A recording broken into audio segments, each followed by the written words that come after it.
This is a 3750 switch that's been erased and reloaded.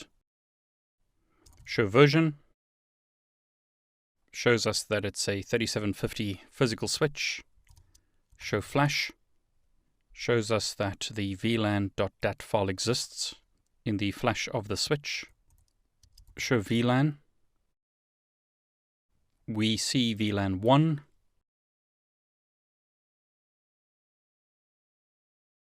(1002), 1003, 1004, and 1005. In other words, the default VLANs exist. Show VTP status. In this example, the switch has learnt the VTP domain automatically from a switch connected to it, but notice the default VLAN mode is server. I'll show you a brand new switch that's not connected to any other switch in a moment using GNS3. But what I'd like to point out here is when I create a VLAN 2 and type show run, we won't find a VLAN 2 in the output of this switch. So to do that more easily, let's do a show run pipe include VLAN or a VLAN. We see interface VLAN 1, but we don't see VLAN 2. Show VLAN brief, however, shows us that VLAN 2 does exist.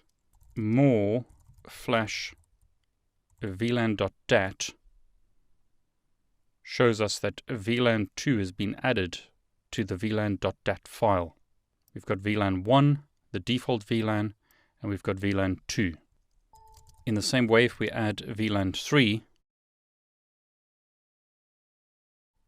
show run pipe include VLAN, and I'll do it this way so it does it either with lowercase or uppercase. There is no VLAN 3 shown in the config, but show VLAN brief shows us that VLAN 3 has been created. Now if we try and create VLAN 1006 as an example, the switch is going to complain that that VLAN cannot be added to the configuration. So if we change the mode to transparent and create VLAN 1006, 1007, 1008, 1009, and 1010 as an example, and now search for both VLAN uppercase or VLAN lowercase, notice the VLAN information has been added to the running config. So I'll just do a standard show run. Notice those VLANs have been added to the running config of the switch. So on this switch, when running VTP transparent mode, the VLANs are added to the running config of the switch. Show VLAN brief shows us that we have those two standard VLANs configured, as well as these extended VLANs. More flash VLAN.dat shows us VLAN 2 in the VLAN database, VLAN 3, but we don't see the other VLANs.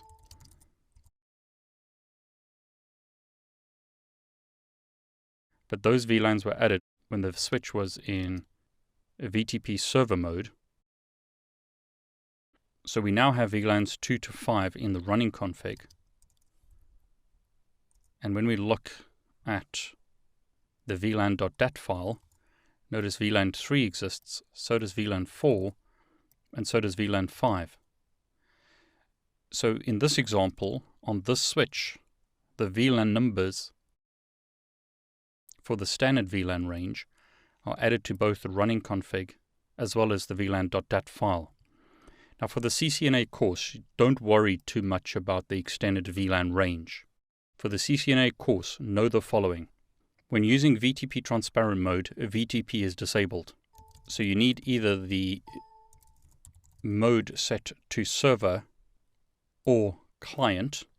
Those modes don't support the extended range of VLANs. They only support VLANs 1 to 1005. And those VLANs are stored in the VLAN.dat file and are propagated using VTP.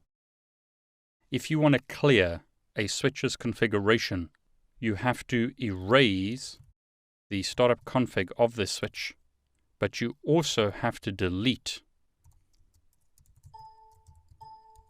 the VLAN.dat file. That's how you remove the VLANs from a switch. Don't forget that you have to erase the startup config, but also delete the VLAN.dat file.